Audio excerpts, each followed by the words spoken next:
Apa itu laporan keuangan?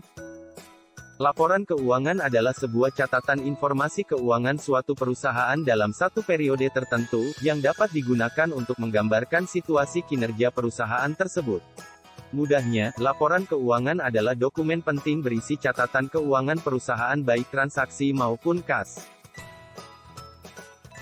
Kelemahan analisa laporan keuangan. 1. Analisis laporan keuangan didasarkan pada laporan keuangan. Oleh karena itu harus selalu diingat kelemahan dari laporan keuangan agar kesimpulan dari analisis tidak salah. 2. Objek analisis laporan keuangan hanya laporan keuangan. Untuk menilai suatu laporan keuangan tidak cukup hanya dari angka-angka laporan keuangan, tetapi juga harus melihat aspek lainnya seperti tujuan perusahaan, situasi ekonomi, situasi industri, gaya manajemen, budaya perusahaan, dan budaya masyarakat. 3. Objek analisisnya adalah data historis yang menggambarkan masa lalu dan kondisi ini dapat berbeda dengan kondisi masa depan. 4. Laporan keuangan hasil konsolidasi atau hasil konversi mata uang asing perlu mendapat perhatian tersendiri. Karena perbedaan bisa saja timbul karena masalah kurs konversi atau metode konsolidasi. Bentuk-bentuk laporan keuangan. Neraca. Laporan laba rugi.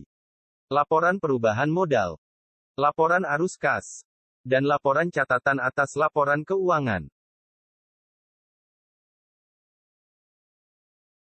Karakteristik laporan keuangan yang pertama itu ada dapat dipahami. Penjelasan dari laporan keuangan itu harus mudah dipahami, agar pemakai yang bukan berasal dari lingkup ekonomi itu masih dapat mengerti informasi yang disajikan.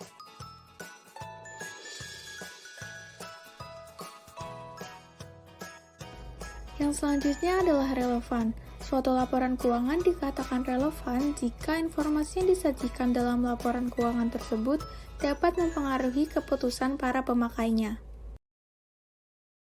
Selanjutnya yang ketiga adalah keandalan. Keandalan informasi dalam laporan keuangan dapat digambarkan ketika informasi yang disajikan itu sesuai dengan kondisi yang terjadi sebenarnya atau tidak direkayasa.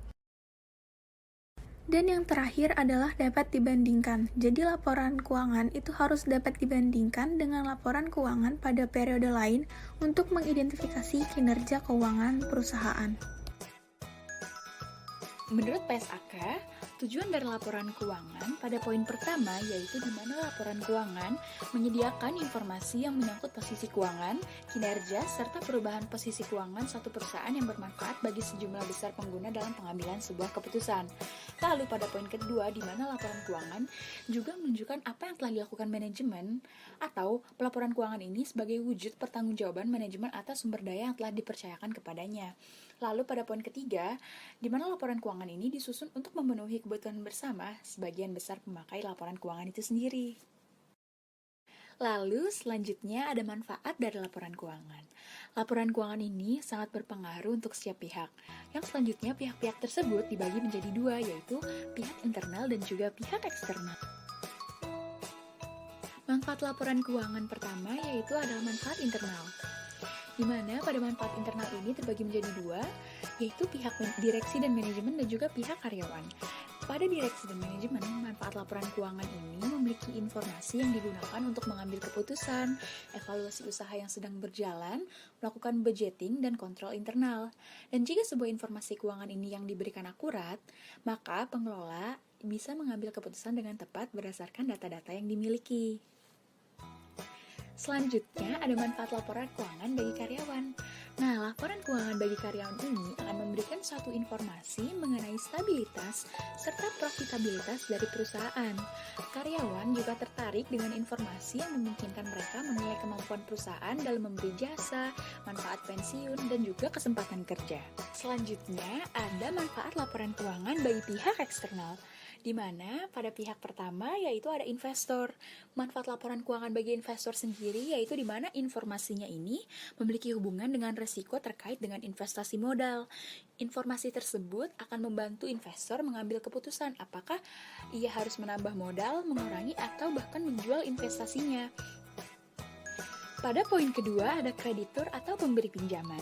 Manfaat laporan keuangan bagi kreditur atau pemberi pinjaman ini, mereka melihat kepentingan informasi yang menunjukkan kemampuan perusahaan dalam membayar hutang beserta bunganya dengan tepat waktu. Sebuah manfaat laporan keuangan dapat membantu mereka untuk menentukan besar plafon, bunga, dan juga jangka waktu yang akan diberikan. Pada pihak ketiga ada supplier. Bagi pihak supplier, manfaat laporan keuangan ini untuk menunjukkan kemampuan perusahaan untuk membayar hutang jangka pendeknya. Informasi keuangan tersebut akan membantu supplier untuk menentukan jumlah piutang serta jangka waktu yang akan diberikan. Pada poin keempat, ada pihak pemerintah, di mana bagi pihak pemerintah, laporan keuangan ini bermanfaat untuk mengatur aktivitas perusahaan, menetapkan kebijakan pajak, dan juga sebagai dasar untuk menyusun statistik pendapatan nasional dan juga pendapatan lainnya. Lalu pada poin terakhir, ada pihak masyarakat, di mana pada pihak masyarakat ini manfaat laporan keuangan dapat membantu dengan menyediakan informasi kecenderungan dan juga perkembangan terakhir kemakmuran serta rangkaian aktivitas yang telah dilakukan oleh perusahaan.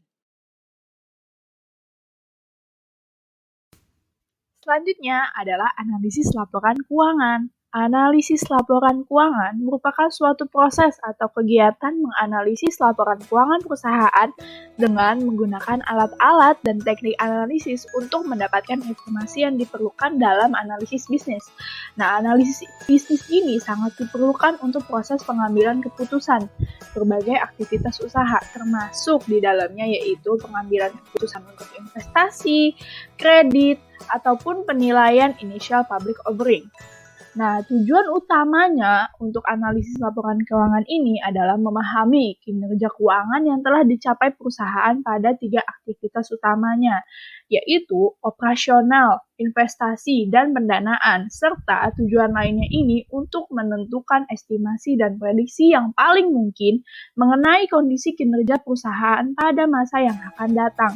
Nah, dengan melakukan analisis ini, semua pihak yang berkepentingan akan mendapatkan informasi yang relevan atau andal untuk membantu dalam pengambilan keputusan.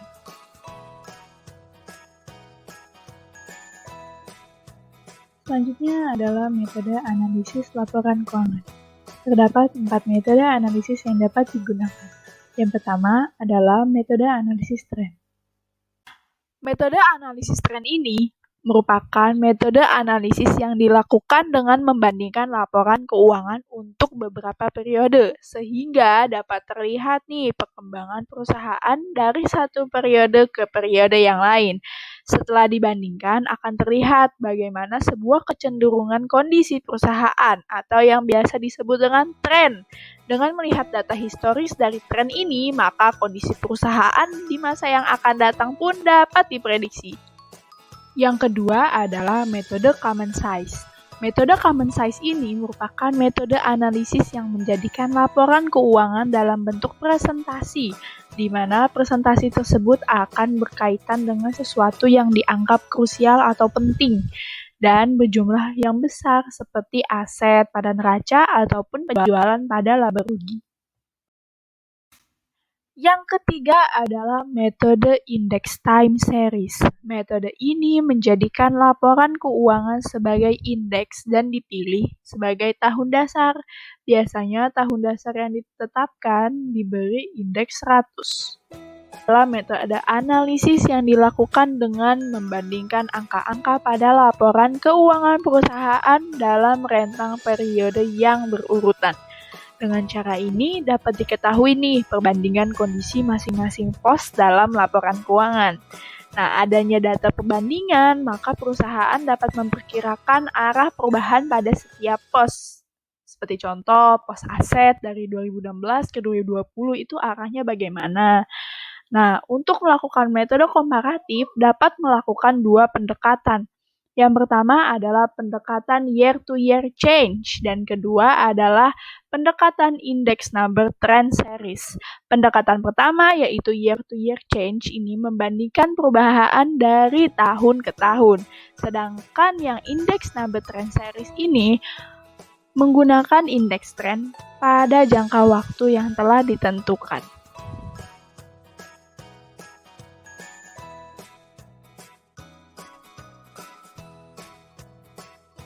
Jenis analisis laporan keuangan yang pertama adalah analisis horizontal. Analisis horizontal merupakan analisis yang membandingkan suatu pos dalam laporan keuangan dengan pos yang sama, namun dengan periode yang berbeda. Dalam jangka panjang, analisis ini akan membentuk analisis tren dengan dilakukannya perubahan dari satu periode ke periode sebelumnya. Yang dinyatakan dalam persen, maka dapat terlihat juga bagaimana tren perubahan dari tahun ke tahun. Yang kedua adalah analisis vertikal. Analisis vertikal merupakan analisis yang membandingkan suatu pos dengan pos yang lainnya dalam laporan keuangan. Pos tersebut akan menjadi tolak ukur dalam perbandingannya. Dalam laporan laba rugi, penjualan bersih digunakan sebagai tolak ukur, sedangkan dalam laporan posisi keuangan yang dijadikan sebagai tolak ukur yaitu aset. Yang ketiga adalah analisis common size. Analisis common size menganalisis laporan keuangan, neraca, dan laporan laba rugi dengan menggunakan persentase. Dalam analisis ini, semua akun laba rugi dinyatakan sebagai persentase penjualan, sedangkan akun neraca dinyatakan sebagai persentase dari total aset. Dan yang keempat ini ada analisis rasio. Analisis rasio ini dapat digunakan untuk mewakili hubungan antara berbagai angka pada neraca, laba rugi, atau catatan akuntansi lainnya yang dibuat oleh akuntan. Pada analisis laporan berdasarkan rasio ini dapat dibandingkan antara dua kuantitas, rasio yang selalu mewakili satu angka yang berkaitan dengan angka lainnya. Contoh rasio yang paling umum digunakan diantaranya yaitu dan yang pertama ada rasio likuiditas, yang dimana rasio ini berguna untuk mengukur seberapa mampukah perusahaan untuk memenuhi kewajiban-kewajiban jangka pendek. Rasio likuiditas ini dibagi ke beberapa jenis tergantung dengan perbandingan kondisi aktiva dan kewajibannya. Yang pertama ada rasio lancar. Rasio lancar ini merupakan perhitungan yang paling dasar untuk mengukur likuiditas. Tujuannya apa sih? Tujuannya untuk mengukur kemampuan perusahaan dalam membayar kewajiban jangka pendek atau yang segera jatuh tempo dengan aktiva lancar yang tersedia. Rasio lancar ini mempunyai rumus yaitu aktiva lancar dibagi hutang lancar dikali 100%. Dan yang selanjutnya ada rasio cepat atau quick ratio, yang merupakan rasio ini tuh berguna untuk mengukur kemampuan perusahaan dalam membayar utang jangka pendeknya menggunakan aktiva yang liquid. Dengan rumus kas ditambah efek ditambah piutang dibagi hutang lancar dikali 100%. Dan yang terakhir ada rasio kas atau cash ratio. Cash ratio ini berguna untuk mengukur kemampuan perusahaan dalam membayar kewajiban jangka pendek menggunakan kas yang tersedia dari surat berharga. Dengan rumus kas plus efek dibagi hutang lancar. Dan yang kedua ada rasio profitabilitas. Rasio ini berguna untuk mengukur tingkat kemampuan perusahaan dalam memperoleh keuntungan berdasarkan nilai penjualan, aktiva, dan juga modal. Adapun beberapa metode dalam perhitungan rasio profitabilitas yaitu yang pertama ada gross profit margin, yaitu untuk mengukur kemampuan perusahaan dalam mendapatkan laba kotor dengan rumus penjualan neto dikurang cost of goods sold atau harga pokok penjualan dibagi dengan penjualan neto dan dikalikan 100%. Yang kedua ada operating income ratio yang digunakan untuk mengukur kemampuan perusahaan dalam mendapatkan laba operasi sebelum bunga dan pajak dari penjualan dengan rumus penjualan neto dikurang cost of goods sold dikurang earnings before interest and tax atau EBIT dibagi dengan penjualan neto dikali 100%. Yang ketiga ada net profit margin atau NPM. NPM ini berguna untuk menghitung tingkat kemampuan perusahaan dalam mendapatkan laba bersih dengan rumus laba bersih setelah pajak dibagi penjualan neto dikali 100%. Yang keempat ada earning power of total investment yang digunakan untuk mengukur kemampuan perusahaan dalam mengelola modal yang dimiliki dan diinvestasikan dalam keseluruhan aktiva dengan rumus laba sebelum pajak dan bunga dibagi jumlah aktiva dikali 100%. Dan yang terakhir ada return of investment yang digunakan untuk menghitung kemampuan perusahaan dalam menghasilkan keuntungan yang digunakan untuk menutupi investasi yang dikeluarkan. Laba yang digunakan untuk mengukur rasio ini adalah laba bersih setelah pajak atau earnings after tax. Dengan rumus earning after tax dibagi jumlah aktiva dikali 100%. Yang ketiga ada rasio solvabilitas. Rasio solvabilitas ini bertujuan untuk mengukur kemampuan perusahaan dalam memenuhi kewajiban jangka panjangnya. Ada dua jenis dalam rasio ini, yaitu perbandingan kewajiban dengan aset atau total debt to asset ratio, dan juga perbandingan dengan ekuitas, total debt to equity ratio. Total debt to asset ratio ini bertujuan untuk menghitung pengaruh besaran kewajiban terhadap pengelolaan aset perusahaan. Selain itu, rasio ini berfungsi untuk mengukur berapa aktiva perusahaan yang dibiayai oleh hutang.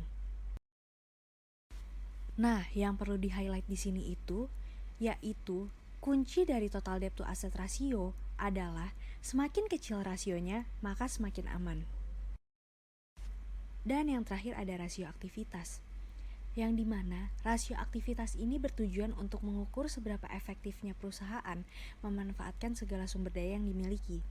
Dalam analisis ini, aktivitas yang rendah pada tingkat penjualan tertentu mengakibatkan semakin besarnya dana lebih yang tertanam pada aktiva. Ada beberapa metode dalam perhitungan rasio aktivitas ini, yaitu perputaran piutang, perputaran persediaan, perputaran aktiva tetap, perputaran aktiva total, perputaran rata-rata tertagih, dan yang terakhir ada perputaran modal kerja.